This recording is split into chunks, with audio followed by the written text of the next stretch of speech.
ఇప్పుడు మనం చేసుకోబోతున్న టమాటా పచ్చడికి కావాల్సిన పదార్థాలు ఏంటో చూద్దాం. కోసి పెట్టుకున్న టమాటా ముక్కలు, పచ్చిమిర్చి, వెల్లుల్లి, ఉల్లిపాయ, కొత్తిమీర, పల్లీలు, ఇవన్నీ ఒకటి తర్వాత ఒకటి వేయించుకుందాము. వేయించుకొని మిక్సీ చేసుకుందాం. ముందుగా పల్లీలు వేయించుకుందాము.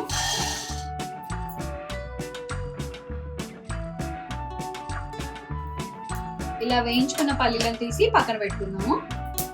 ఇప్పుడు ఇదే బాండీలో కొద్దిగా ఆయిల్ వేసుకొని పచ్చిమిర్చి ఫ్రై చేసుకుందాం.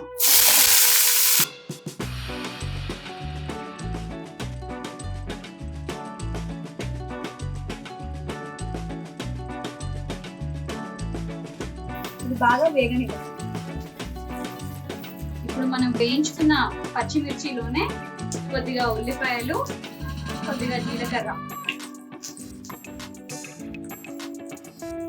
వేసి పచ్చి వాసన పోయేంత వరకు వేయించుకుందాం.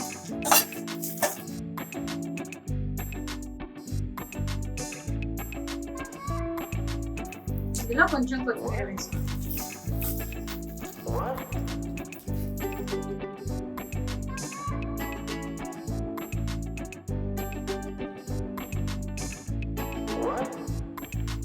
ఇలా ఫ్రై అవుతున్న దాంట్లో ఒక 5 వెల్లుల్లి రెబ్బలు కూడా వేసుకొని బాగా కలుపుకోండి. కాసేపు వేగనివ్వండి. ఇలా బాగా వేయించుకున్న దాన్ని తీసి పక్కన పెట్టుకోండి. ఇప్పుడు మళ్ళీ ఇదే బాండీలో కొద్దిగా నూనె పోసుకొని టమాటాలను వేయించుకుందాం.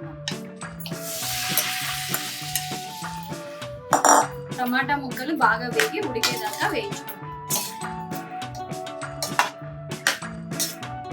స్టవ్ సిమ్లో పెట్టుకోండి. దీని మీద మూత పెడదాం. ఇలా కరెక్ట్గా ఒక 5 నిమిషాలు అలా పెట్టి సిమ్లో పెట్టి వదిలేయండి. ఇందులో కొద్దిగా ఉప్పును కూడా వేసుకున్నాము. ఉప్పు వేసుకోవడం వల్ల తొందరగా ఉడికిపోతుంది. ఇప్పుడు దీనిపైన మూత పెట్టుకోండి.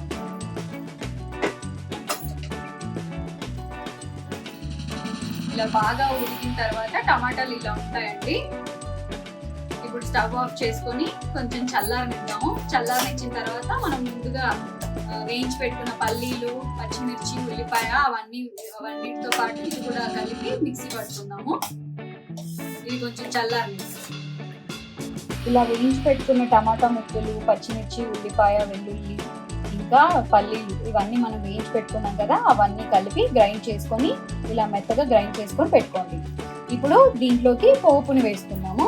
పోపుకు కావాల్సిన పదార్థాలు ఎండుమిర్చి, వెల్లుల్లి, కరివేపాకు, ఆవాలు, జీలకర్ర.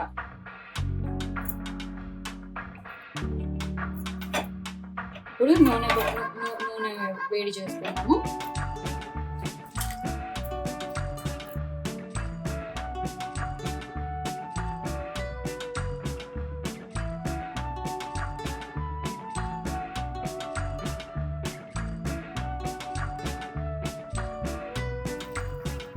ఆవాలు, జీలకర్ర వేసుకున్నాము.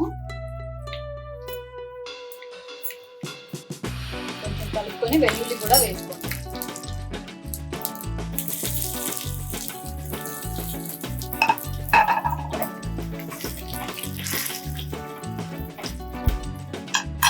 కొంచెం వేగిన తర్వాత కరివేపాకు వేసుకోండి.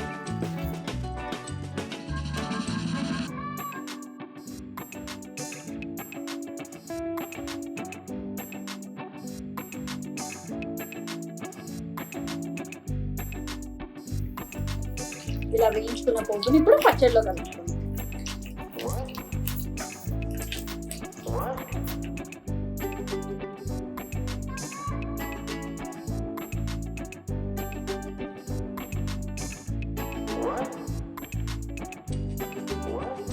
అంతే, చాలా టేస్టీగా ఉండే టొమాటో పచ్చడి రెడీ అండి. ఇది ఫ్రిడ్జ్లో పెట్టుకుంటే 5 days వరకు ఉంటుంది. 3 days మ్యాక్సిమం 3 days ఉంచితే చాలా టేస్టీగా ఉంటుంది. 5 days కూడా పెట్టుకోవచ్చు. ఒకవేళ మా వంటలు మీకు నచ్చినట్టయితే మా ఛానల్ని లైక్ చేయండి, షేర్ చేయండి, అలాగే సబ్స్క్రైబ్ కూడా చేసుకోండి.